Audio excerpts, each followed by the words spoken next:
जय श्री राधे। आपका दिन मंगलमय हो। आज हम इस वीडियो में श्रवण पान करेंगे अत्यंत पुण्य प्रदायिनी वैकुंठ चतुर्दशी की कथाएं। वीडियो शुरू करने से पहले यदि आपने चैनल को सब्सक्राइब नहीं किया है तो चैनल को सब्सक्राइब कर बेल आइकन को जरूर दबा लीजिएगा ताकि आगे आने वाली वीडियो के नोटिफिकेशन आप तक टाइम पर पहुंचते रहे। आइए कथा श्रवण पान करते हैं। एक बार नारद जी पृथ्वी लोक से घूमकर वैकुंठ धाम पहुँचते हैं। भगवान विष्णु उन्हें आदर पूर्वक बिठाते हैं और प्रसन्न होकर उनके आने का कारण पूछते हैं। नारद जी कहते हैं, हे प्रभु, आपने अपना नाम कृपा निधान रखा है। इससे आपके जो प्रिय भक्त हैं वही तर पाते हैं। जो सामान्य नर नारी हैं वे वंचित रह जाते हैं। इसलिए आप मुझे कोई ऐसा सरल मार्ग बताएं जिससे सामान्य भक्त भी आपकी भक्ति कर मुक्ति पा सकें।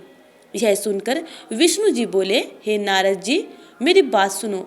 कार्तिक शुक्ल पक्ष की चतुर्दशी को जो नर नारी व्रत का पालन करेंगे और श्रद्धा भक्ति से मेरी पूजा अर्चना करेंगे उनके लिए स्वर्ग के द्वार साक्षात खुले रहेंगे।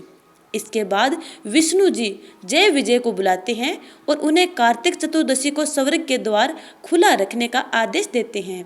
भगवान विष्णु कहते हैं कि इस दिन जो भी भक्त मेरा थोड़ा सा भी नाम लेकर पूजन करेगा वह वैकुंठ धाम को प्राप्त हो जाएगा। अब दूसरी कथा सुनते हैं। एक बार भगवान विष्णु ने देवादिदेव महादेव का पूजन करने के लिए काशी आए। वहां मणिकर्णिका घाट पर स्नान करके उन्होंने 1000 स्वर्ण कमल पुष्पों से भगवान विश्वनाथ के पूजन का संकल्प किया। अभिषेक के बाद जब वे पूजन करने लगे तो शिवजी ने उनकी भक्ति की परीक्षा के उद्देश्य से एक कमल पुष्प कम कर दिया। भगवान श्री हरि को पूजन की पूर्ति के लिए 1000 कमल पुष्प चढ़ाने थे। एक पुष्प की कमी देखकर उन्होंने सोचा, मेरी आंख भी तो कमल के समान ही है, मुझे कमल नयन और पुंडरीकाक्ष कहा जाता है। यह विचार कर भगवान श्री हरि विष्णु अपने कमल समान आंख चढ़ाने को प्रस्तुत हुए। विष्णु जी की इस अगाध भक्ति से प्रसन्न होकर देवादिदेव महादेव प्रकट होकर बोले, हे श्री हरि विष्णु, तुम्हारे समान संसार में दूसरा कोई मेरा भक्त नहीं है। आज की यह कार्तिक शुक्ल चतुर्दशी अब वैकुंठ चतुर्दशी कहलाएगी और इस दिन व्रत पूर्वक जो पहले आपका पूजन करेगा उसे वैकुंठ लोक की प्राप्ति होगी। भगवान शिव ने इसी वैकुंठ चतुर्दशी को करोड़ों सूर्यों की कांति के समान वाला सुदर्शन चक्र भगवान श्री हरि विष्णु को प्रदान किया। शिव जी तथा विष्णु जी कहते हैं कि इस दिन स्वर्ग के द्वार खुले रहेंगे। मृत्यु लोक में रहने वाला कोई भी व्यक्ति इस व्रत को करता है वह अपना स्थान वैकुंठ धाम में सुनिश्चित करेगा। अब सुनते हैं तीसरी कथा। धनेश्वर नाम का एक ब्राह्मण था जो बहुत बुरे काम करता था। उसके ऊपर कई पाप थे। एक दिन वो गोदावरी नदी में स्नान करने के लिए गया। उस दिन वैकुंठ चतुर्दशी थी। कई भक्तजन उस दिन पूजा अर्चना कर गोदावरी घाट पर आए थे। उस भीड़ में धनेश्वर भी उन सभी के साथ था। इस प्रकार उन श्रद्धालुओं के स्पर्श के कारण धनेश्वर को भी पुण्य मिला। जब उसकी मृत्यु हो गई तब उसे यमराज लेकर गए और नरक में भेज दिया। तब भगवान श्री हरि विष्णु ने कहा, यह बहुत पापी है, पर इसने वैकुंठ चतुर्दशी के दिन गोदावरी स्नान किया और श्रद्धालुओं के पुण्य के कारण इसके सभी पाप नष्ट हो गए, इसलिए इसे वैकुंठ धाम मिलेगा। अतः धनेश्वर को वैकुंठ धाम की प्राप्ति हुई। अब सुनते हैं गणपति बप्पा की कथा। एक बुढ़िया माई थी जो दृष्टिहीन थी और भगवान श्री गणेश की हर दिन पूजा किया करती थी। उसके एक बेटा और बहू थे। बुढ़िया माई की पूजा पाठ से श्री गणेश अत्यंत प्रसन्न हुए और प्रकट होकर बुढ़िया माई से बोले, बुढ़िया माई, मैं तेरी भक्ति से अत्यंत प्रसन्न हूँ, तू जो चाहे सो मांग सकती है। बुढ़िया माई ने कहा, हे गणपति बप्पा, मुझे तो मांगना नहीं आता, मैं क्या और कैसे मांगूं? तब गणपति बप्पा बोले कि आप अपने बेटे और बहू से पूछ लो, फिर मांग लेना। तब बुढ़िया माई अपने बेटे के पास गई और बोली कि बेटा, गणपति बप्पा मुझसे पूछ रहे हैं कि तू कुछ मांग ले, तो मैं क्या मांगूं? तब बेटे ने कहा, माँ, तू धन मांग ले। फिर बुढ़िया माई अपने बहू के पास गई और उससे पूछा। तब बहू ने कहा, माँ जी, नाती और पोते मांग लो। तब बुढ़िया माई ने सोचा कि ये दोनों तो अपने मतलब की मांग रहे हैं, मुझे अपने पड़ोसिनों से जाकर पूछना चाहिए। फिर वह अपने पड़ोसियों के पास गई और बोली कि गणपति बप्पा मुझसे पूछ रहे हैं कि मैं कुछ मांग लूं, तो मैं क्या मांगूं।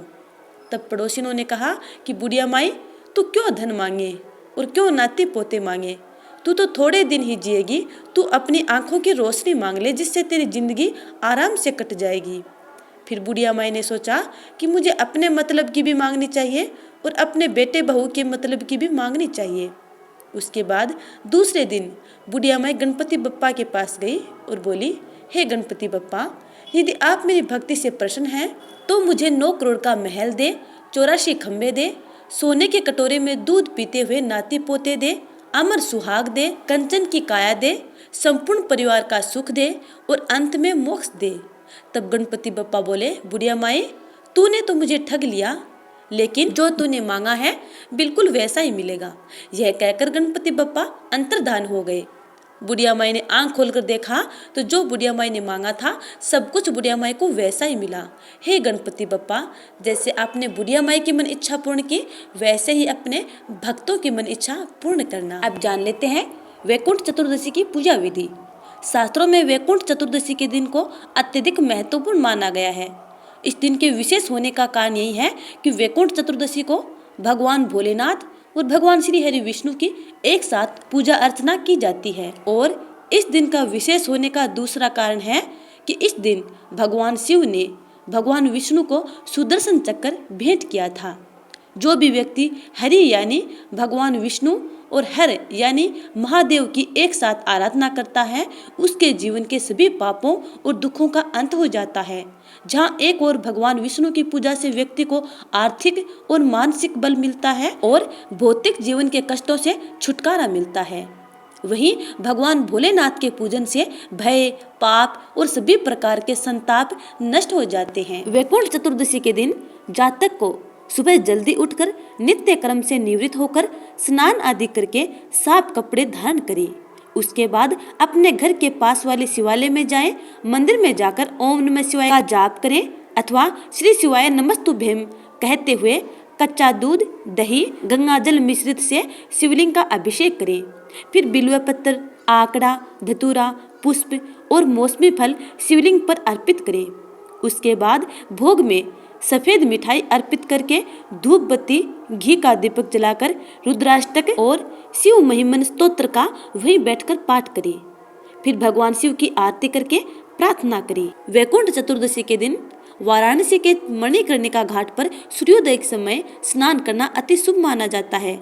इसे मणिकर्णिका स्नान कहा जाता है। भगवान शिव की पूजा आराधना के बाद वैकुंठ चतुर्दशी की मध्य रात्रि होने से पहले जातक को स्नान आदि करके साफ कपड़े धारण करने चाहिए। उसके बाद अपने पूजा कक्ष में जाकर चौकी पर लाल कपड़ा बिछाकर उस पर भगवान श्री हरि विष्णु जी की प्रतिमा या फोटो और कलश की स्थापना करें।